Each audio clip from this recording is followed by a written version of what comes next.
With that said, I would like to welcome Professor Felix Ceballos, who is famously known by his pen name Robert Sergavo. He is an associate professor of English literature, University Foundation Compensar, Bogota, Colombia. Roberto Segro was born in Bogota in 1980. He is a poet, storyteller, novelist, and translator. He has published the poetry books Breakwater, Lunar Triptych, Studies for the Attempt of Certain Nightmares. The book of short stories are A Constant Twilight and the novel Anatomy of the Abyss. His contributions to periodicals are numerous. He has collaborated with the cultural magazine Dias Tematicos on Awareness de Literatura. He is a regular contributor to the literature column called Okie Dates in the cultural magazine Literary Ad. As a person like me who aspires to be an author, you are an inspiration, and it is an honor to invite a person of such stature to Umran Green Perspectives Symposium. And do excuse me in case of my mispronunciation of the words associated with you. With this said, now, with all due respect and love, I would welcome you, sir. Please take the stage.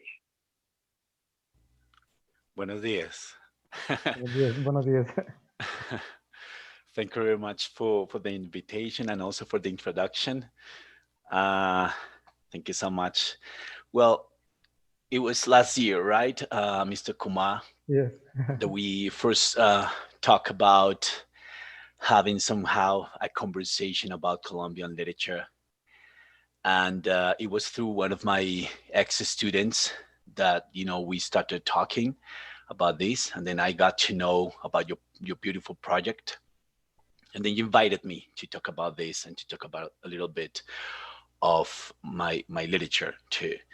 Um, it was a magnificent opportunity, an experience to see that, there's a group of people who are working, so far from my continent to do this kind of stuff, which is basically opening a ground for starting conversations about the things that concerns us in this contemporary, so crazy, brave world, right? So thank you again for this opportunity. Thank you also for organizing all this symposium. It was a really tiny idea we had, in one of our conversations. It's like, what if we do this? And then it grew from there. Uh, so seeing that this happened finally, and in such a way, like unifying different continents, it's amazing, uh, now, well, to talk about a little bit the university here in Colombia, it was. I also want to apologize because I wanted a lot of people from Latin America to be connected to this symposium, but it was not so easy because the calendar here in Latin America is way different from the one you have there. So at this moment we are just in the first term of university, so people are just like warming up, you see. So they are like more concerned about moving to the second term and stuff. And yeah, and at the moment that we were getting ready to start this, universities were not open here, not even opened. So it was really difficult to talk to other universities, to invite people to the symposium. But we did what we could, and here we are, as a representation of that continent that is so far from yours. And well,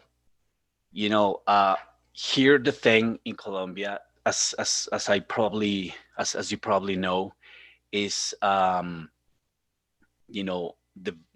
violence that we have had in the last, let's say, 60, 70 years has to do precisely with this aspect of identity, which is like underneath everything that is happening here.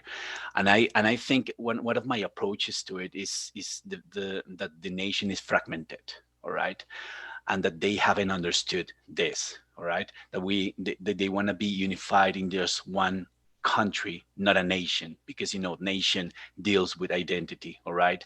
And then the country, the political approach to society, does not take into account the differences in different nations, right? We have here the indigenous nations, all right, and those are my interests, to approach the Wayu communities or nations, the the Muiscas, for example, the Kamsa, the different nations that we have here, which they have been invited to in somehow have a political representation, but they have no agency, So it's like this it's politically correct to invite them, but they don't have agency in the decisions the country is making every single day. You see that? So our interests here are like going back to this and try to rescue the narratives of these different nations in order for us to understand what happened here, right? Why we have this kind of postponed history that never never writes itself, let's say. All right. And this is why I'm so interested in being here with you, having this conversation, because I saw the papers you sent me, and all of them were so interesting that I wanted all of them here, all these people to bring their ideas. Time is limited, so we couldn't choose them all, we couldn't invite them all, but the ones that are invited are so interesting, and then they are going to open a really nice ground for conversation. So thank you for an invitation. Thank you all for being here and for listening to me.